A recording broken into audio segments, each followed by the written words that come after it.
शहदादकोट अमीर जमात इस्लामी पाकिस्तान सिराजुल हक जी अपील ते पूरे मुल्क के मुख्य रस्तनि चौकनि ते पेट्रोल बिजली के बिलनि में इज़ाफ़ी ऐं महांगाई बदआमनी खिलाफ शहदादकोट में भी कोटमूर चौक ते एहतजाजी मुज़ाहिरो धरणो।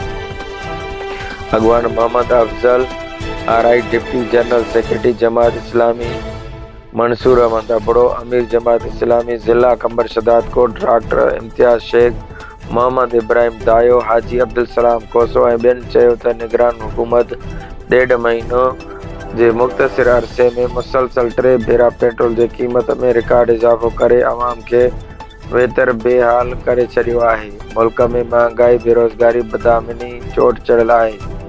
जमात इस्लामी अवाम जी नुमाइंदगी कंदी मुसलसल रोडनि ते मौजूद आहे ऐं 4 सूबनि जे गवर्नर हाउस जे अॻियां धरणनि जो सिलसिलो जारी आहे। बाक़ी पार्टियुनि जा सरबराह मुल्क जे लुटियल पैसे ते मुल्क खां ॿाहिरि अयाशियूं में मशगूल आहिनि। उन्हनि वधीक चयो त 98% अवाम मथां मुसलत थियल आहे। जमात इस्लामी अवाम जी हक़नि जी जिदोजहद जारी रखंदी।